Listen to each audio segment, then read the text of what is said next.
I speak to Professor Hope Magidimisha-Chipungu, Regional and Town Planning Academic at the University of KwaZulu-Natal. Thank you so much for joining us. And I'd like to hear your thoughts. I mean, and this is not in an effort to finger point. It's obviously a traumatic time for a lot of people in KwaZulu-Natal, and the whys are not helpful at the moment. But I'd like to hear from you just in terms of that town planning, the infrastructure. There's been so much damage to it. When we are going into the third phase of this, as the President mentioned, the rebuilding, is this something that has to be a great deal of focus on? Because some people have pointed on how some of the houses are built, where they're built, etc., etc.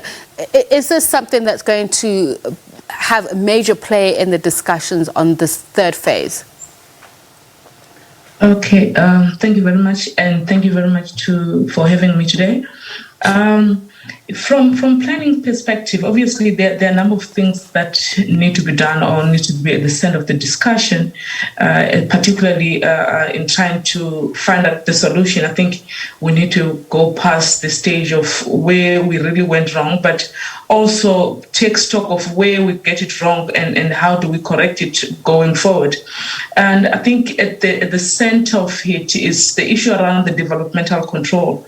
I think we need to start investing our time and our effort into developmental control. And this is something that we are actually equipped and trained as planners, and municipalities, they are aware of these processes. We cannot afford to continue to have selective developmental control, which focus mostly on the high-income areas, because perhaps the people in the high-income areas, they're more vocal and they report almost each and every structures within the environment. But also we need to get our hands dirty and go out there and start looking around and follow up any development that the municipality have approved.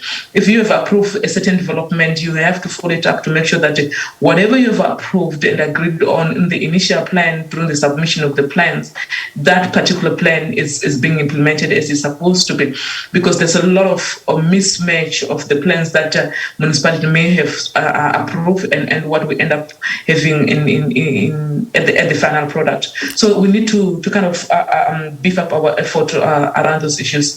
And the other issues that we actually need to put some effort on is the issue around awareness. And of course, we cannot underestimate the power of education. People need to be educated as to what needs to happen should something like this happen. So we need to prepare our people. We also need to train them and make them aware of the consequences of building houses in a place which are not designated for that. I know it's very difficult when you're talking to people on a normal day and say, this area is a floodplain, and they're like, what are you talking about? But we need to make people understand that when disaster comes to hit, it's very a catastrophe in nature, and people, they lose lives, and like what is happening now.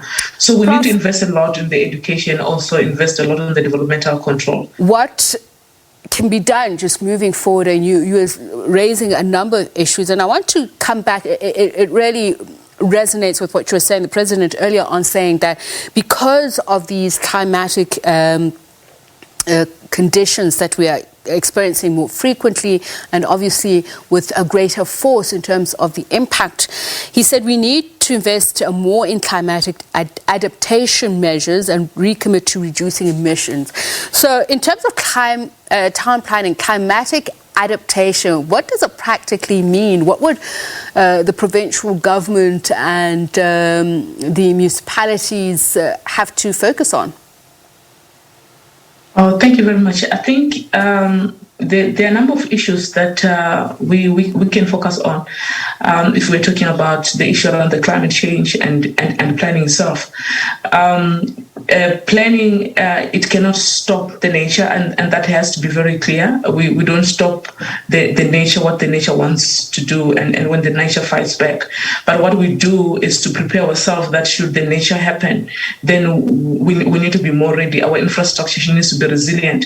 So what we advocate for, we talk about, is creating resilient cities, and those are the cities that are able to respond to disaster. Those are the cities that are able to design in a way that should the disaster come, they were still able to function and without being interrupted like what is happening now. So it means that we have not done much in terms of creating resilient cities. Now, the resilience we're talking about is going to come in a number of forms. One is going to come in terms of the infrastructure that we put in place. We have to put in infrastructures which are resilient, climate change resilient, which are able to prepare us in case of emergency. Where are we going to house people? What is our plan? What is the infrastructure? Should we have heavy rainfalls? Do we have the infrastructure to connect and collect water from the catchment as far as it gets to make sure that we take it away?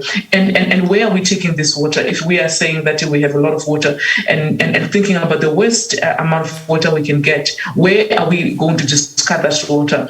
And which areas are prepared for that? So those are the kind of things that planners are more concerned about, not to actually stop the environment, but also looking around in where we locate people and to make sure that we have to avoid by all means to allocate housing or residential areas in the areas which are floodplain areas, because we are actually trained to able to pick that up through our design to say this area is prone to flooding and try to avoid those areas in terms of the development.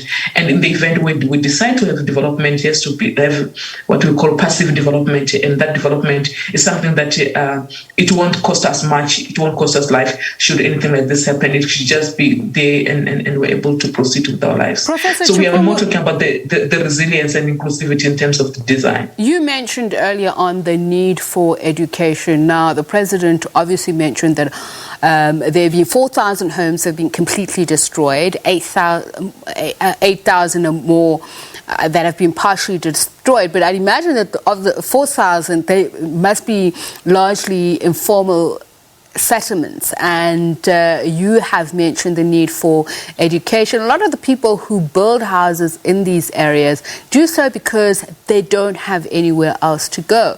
But it has been said that a lot of them build on what is regarded to be 50 or 100-year flood lines. Should government be demarcated? And I know sometimes there's people who illegally occupy this land, but how do you explain to some of these people that, yes, you have nowhere to go, but even if you build here, you could be, setting yourself up for losing your life? How should the education drive commence? Yeah, I think when you're talking about issues about people who are living in the informal settlement and their predicament, it's a complicated issue in the planning fraternity, because it's actually the reflection of what we call apartheid planning that we had a couple of years ago in South Africa, and that is what we're still experiencing today. And if you look at it, you realize that we've opened the cities and our cities. In the past, Black Africans, obviously, they were not allowed to come to the cities for a number of reasons, and the way the cities were designed using the Group Area Act of the time. But now we open up the cities, and when we open up the cities, we've liberated people in terms of the movement, so people, they can come willingly to town and go back. But what we have not invested a lot and adequately is the issue around their sustainability within the urban environment. How are these people going to survive? What are they going to eat? Where are they going to stay? Where are they going to work? And those are the questions that we're failing to answer.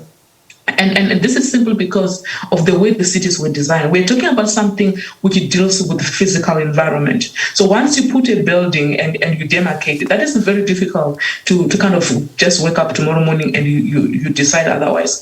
And the way the cities were designed was designed for the fewer elites within the urban environment. And now to able to expand, it becomes a problem. Now, where do the education come in? The education comes in when we're also providing the solution. If you go to people and say you are now building on the floodplain and you should not be here, and you don't give them an option, you don't give them any job opportunities, they are seeing job opportunities where they are. Obviously, they won't go because they want to survive, and they will just say, we'll see what happens. It's typical for human beings and it's human nature. So what we are saying that the education should also be accompanied with the solution. So if you are saying that this is a floodplain, yes, we get it. What do we need to do? We also want to survive. We are here because we want to survive. So do you have an option B? Do you have another land where you're going to put us, which is strategically located, we're able to access the job employment? Or are you going to take us back to our rural areas or villages where we are coming from, and are you going to invest there? But if we just say, and this is where we get it wrong most of the time, we come up with a solution that get out of the space. You are actually in the floodplain, but we don't offer the solution as to what needs to happen. And people, they're just left stranded, and they have to make their own decisions on their own and find a way to survive. Everyone is trying to survive in this life. As you say, the goal is to build livelihoods that are both sustainable and resilient. Thank you so much, Professor Hope Magidimisha-Chipungu.